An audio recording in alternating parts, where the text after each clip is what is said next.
Assalamualaikum warahmatullahi wabarakatuh. Jumpa lagi dengan saya Mas Mut, masih di seputaran anxiety disorder, psikosomatis dan dispepsia. Ada satu yang kelupaan dari video yang kemarin, eh, tentang apakah asam lambung GERD itu bisa menyebabkan batuk. Ya, saya lupa satu itu. Saya mengalami batuk. Saya mengalami batuk yang tidak kunjung sembuh. Artinya seharian itu saya batuk, terus tidak batuk 2 hari, terus batuk lagi sehari, atau di kondisi tertentu seperti hanya malam saja ketika lembab, atau hanya 3 jam setelah makan saja, atau begitu begitu begitulah. Jadi batuk itu memang terpengaruh dari asam lambung yang tinggi. Jadi asam lambung yang tinggi itu tadi naik ke eksofagus atau ke kerongkongan, sedangkan eh, yang apa namanya eh, dari di situ tadi itu mengakibatkan iritasi, mengakibatkan iritasi kepada kerongkongan, nyambung lagi dengan hidung tadi, akhirnya kembali lagi ke THT itu tadi, itu mengakibatkan bisa batuk-batuk, bisa hidung terasa seperti tersumbat atau hanya sekedar nggak bisa plong, terus sama telinga berdenging, ya itu kan gandengannya itu batuk, hidung buntu, telinga berdenging. Itu level 2-nya penyakit asam lambung itu, kalau kalau saya pikir itu. Jadi kita pernah mengalami asam lambung yang sangat tinggi, sakit lambung yang sangat dahsyat, mengakibatkan katup yang di bawah itu tadi sudah rusak. Ketika katup yang di bawah sudah mulai sembuh, asam lambungnya naik ke atas, katup yang di kerongkongan itu tadi yang rusak, itu yang mengakibatkan kita sering batuk dan pilek, atau ya kadang pilek kadang tidak ya. Yang jelas nafas kurang enak ya, kurang kurang nyaman di hidung itu, pernafasan kurang enak, terus sering ada telinga berdenging. Itu hanya terjadi jarang-jarang ya, tidak separah ketika kita lambung yang bagian bawah ya, kerongkongan tenggorokan ke bawah. Itu jauh lebih serem daripada hanya tenggorokan ke atas. Apakah bisa sampai otak? Nggak bisa. Saya pernah baca artikel, karena ada dinding yang membatasi, tidak akan bisa asam lambung itu mempengaruhi ke otak. Jadi nggak usah takut, nggak ada. Jadi cuman hanya berakhir di THT, telinga hidung dan tenggorokan. Cara mengatasinya yaitu tadi, tetap perbaiki lambung, sama semua. Intinya adalah lambung kita yang sakit. Kita pernah berpola hidup yang buruk, kita pernah berpola makan yang buruk. Kalau saya pribadi, saya ceritakan, saya ini orang jalanan. Artinya setiap hari saya itu di jalan, setiap hari di jalan. Saya minum kopi itu bisa 5 sampai 7 kali, 7 gelas per hari. Kopinya juga ngawur, kopi tubruk sasetan, kadang kopi susu sasetan, kadang kalau bertamu ke rumah temen atau relasi dengan kopi asli, ya alhamdulillah kebetulan. Saya tidak pernah berpikir tentang apa yang saya masukkan. Yang jelas kopi itu teman utama buat saya. Jadi saya kalau minum kopi itu wah, bisa parah. Itu dari kopinya. Terus kalau dari makannya, saya itu terbiasa makan itu saya gabung dengan sarapan, karena pagi betul saya itu sudah langsung aktivitas, saya langsung keluar rumah. Begitu keluar rumah saya tidak sempat makan, karena istri saya juga jualan, jadi kadang-kadang memang makanan itu seadanya. Tapi kalau saya mungkin saya cari rezeki aja di luar, kali aja nanti saya bisa makan enak, saya berpikirnya begitu kala itu. Jadi saya pergi keluar, makannya nanti sekitar ya jam 1 sampai jam 3, jam 12 sampai jam 3 lah. Itu bertahun-tahun saya melakukan hal itu. Yang terparah adalah 7 tahun ketika saya ikut orang yang kerjanya itu nggak ada waktu tetap. Keseringan saya kerja itu biasanya jam di sebelum jam 7 ya, sebelum jam 7 saya keluar rumah itu. Otomatis sudah belum ada makanan, belum ada sarapan di rumah saya. Terkadang saya sarapan di luar, terkadang saya tidak. Kalau tidak nemu sarapan yang menyenangkan, saya juga nggak sarapan gitu. Sekalian saya hajar di makan siangnya. Karena urusan saya itu bertemu dengan orang-orang, jadi saya makannya itu sekalian aja deh, sekalian makan siang aja, makan yang enak, sekalian kita menjamu orang atau segala macam begitu. Saya melakukan hal itu bertahun-tahun, mungkin sekitar 7 tahunan lah, 6 sampai 7 tahunan saya kerja itu seperti itu. Setelah itu begitu saya resign, pemasukannya berkurang, jadi pikiran, terus pola makan, pola hidup tetap ya, tetap kacau ya, tetap ngawur. Terus covid resign, terus saya mengalami hal-hal buruk, saya ditinggal oleh bude saya yang seperti ibu saya ketinggal mertua saya yang seperti orang tua saya sendiri, mertua laki saya. Terus terakhir itu saya ketinggal paman saya, adiknya ibu saya, teman curhat saya. Biasanya saya curhat itu ke beliaunya. Itu shock banget. Nah, itu yang mengakibatkan. Yang pertama itu yang ketinggal pertama itu memang saya kena NCA, kena panic attack. Kedua juga kena panic attack. Yang ketiga ini kena panic attack yang paling dahsyat. Panic attack biasanya itu saya hanya setengah jam sampai 1 jam itu sudah selesai ya. Yang terakhir itu saya panic attacknya itu bisa sampai 3 jam. Paniknya itu sampai 3 jam. Saya tidak bisa mengontrol diri saya sendiri. Bahkan saya menerobos masuk ke dokter, dokternya lagi istirahat sholat maghrib. Saya catat nomornya, saya telepon orangnya, tidak diangkat, saya WA, saya mengalami hal buruk. Minta tolong, ini urgent, minta tolong, saya harus ditolong dengan segera, sampai sebegitunya saya. Panic attack saya yang terakhir kemarin itu yang mengakibatkan traumatik yang sangat panjang, yang mengakibatkan anxiety disorder saya berkembang sampai sekitar 2 bulan penuh. Saya tidak bisa berpikir dengan normal. Saya hanya berpikir tentang sesuatu yang negatif-negatif saja, tidak bisa berpikir tentang sesuatu yang positif. Negatif pikiran ini tidak bisa berhenti, berpikir terus, berputar terus, jarang tidur. Berat badan saya turun drastis hanya dengan 2 bulan. Saya yang semula 74 terus turun jadi 68. Itu selama 1 bulan. Kiatnya saya kasih kiat untuk memperbaikinya. Jadi begini, di bulan pertama saya memang kacau. Bulan pertama itu full 1 bulan penuh, bahkan lebih. Itu saya kacau, saya tidak bisa mengontrol diri kita sendiri. Saya hanya bisanya cuman rebahan, tidak punya kekuatan untuk keluar, nggak berani keluar. Yang ada hanya lemah sekali, pokoknya lemah sekali, nggak bisa. Untuk keluar rumah saja takut, untuk ini takut, berhadapan dengan orang takut, ada ini dikit deg, wow, jantung berdebar, kacau, semuanya horor sekali. Saya melakukan olahraga di bulan kedua itu, pertama itu hanya berjemur di dalam rumah awalnya. Terus lama-kelamaan dapat 1 minggu bisa berjemur di luar rumah. Masih belum bisa jalan, karena jalan sedikit aja udah ngos-ngosan, nafas itu sudah kayaknya mau berhenti ya. Takut M itu padah sekali, seolah-olah kayak mati besok gitu. Wah, saya bersihkan semua telinga, saya potong semua. Saya rambut saya panjang, saya potong waktu itu, sempat lah sampai pendek. Di awal video saya itu pendek banget itu. Karena memang saya takut banget kan. Saya berpikirnya hanya begini saja, jika saya memang harus meninggal ya meninggal saja, tapi tidak menyusahkan. Ya badan saya sudah bersih, nggak usah digosok-gosok terlalu parah. Sampai berpikirnya seperti itu, tidurnya juga hadap kiblat ini segala macam. Sudah pasrah banget waktu itu. Di 1 bulan sampai 1 bulan pertama. 1 bulan setengah pertama. Nah, di bulan kedua itu tensinya semakin menurun. Ketakutannya itu semakin menurun. Ada berkurangnya ya. Berkurang sedikit. Ketika sudah berkurang sedikit, akhirnya saya mulai mencari tahu. Saya mencari tahu apa yang terjadi. Jika terjadi seperti ini apa? Untuk menemukan sesuatu yang menakutkan gitu. Menemukan sesuatu yang menakutkan, ya penyakit jantung lah, gejala kanker otak atau kolesterol tinggi dan lain-lain. Karena hampir mirip ya. Ketika refleks di dada itu tembus seperti sakit jantung. Ketika sakit di sini itu seperti bukan asam urat, seperti kayak pembuluh darah kecepit gitu ya. Saya melakukan pengobatan banyak sekali, mulai dari medis sampai pijat-pijat tradisional itu saya lakukan semua. Saya lakukan semua ketika di 2 bulan pertama itu, sampai akhirnya saya nemu artikel tentang dahsyatnya penyakit lambung. Saya mengetahui tentang itu dan akhirnya saya stop untuk mencari tahu tentang penyakit.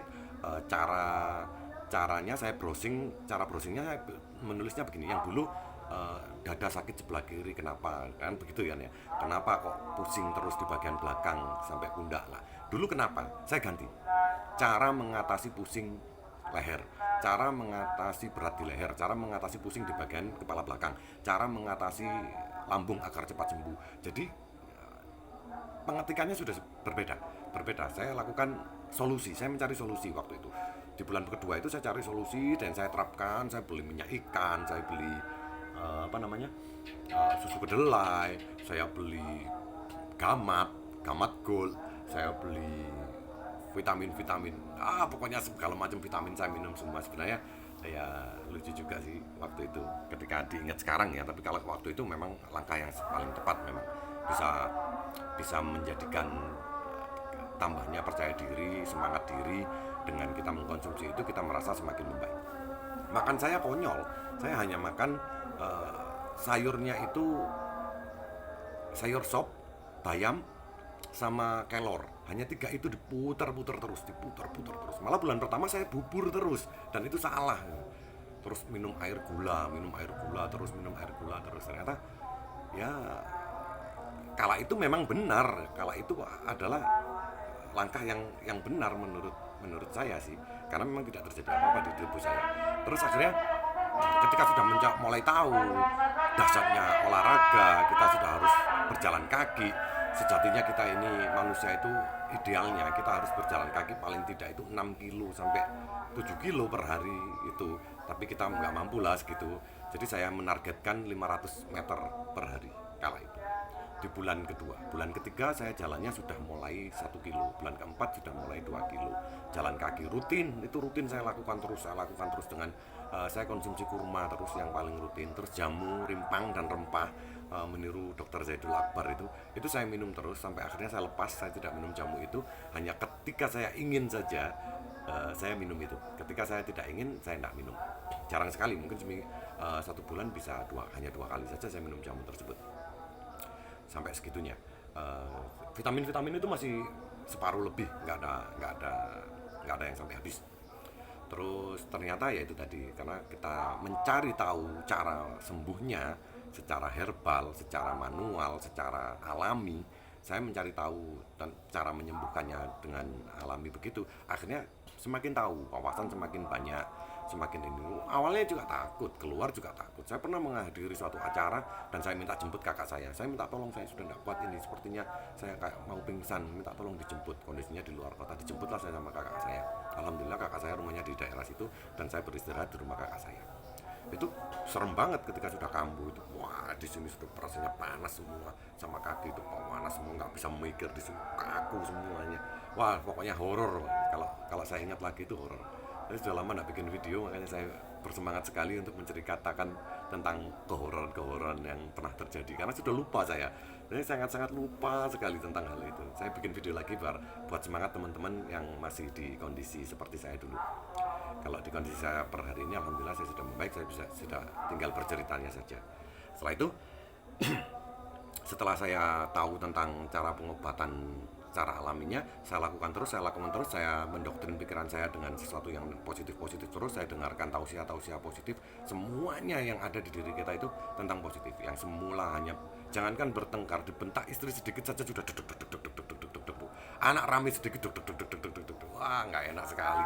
Di jalan kepepet orang sedikit saja sudah Saya mengalami hal itu lama sekali, mudah sekali berdebar jantung itu mudah sekali berdebar, takut sekali. Saya hanya punya teman itu hanya 2. Saya hanya punya 2 orang yang bisa menenangkan saya, yang lain itu nggak bisa. Saya punya orang tua dan keluarga kecil saya, istri dan anak-anak saya, mereka mendukung tentang kesembuhan saya. Terus saya pergi awal mula pergi ke Hall Solo, ya dengan segala sensasinya, kumat di tengah malam dan lain-lain bla bla bla itu. Terus bulan berikutnya ada agenda saya ke Jakarta dengan anak istri, dengan orang tua, nyetir sendiri. Wah, dahsyatnya di sana begitu kumat pagi. Saya harus makan karena tuan rumah tidak menyediakan makanan. Saya pergi salah makannya. Saya makan bubur ayam dengan bumbunya yang ada santannya dan lain-lain. Wah, tambah gak enak semuanya. Di luar kota kondisinya, dengan senjata hanya omeprazol dan Promax. Ketika yang saya sadari betul, ketika mengalami sakit untuk menyembuhkan dengan instan, Promax saya minum.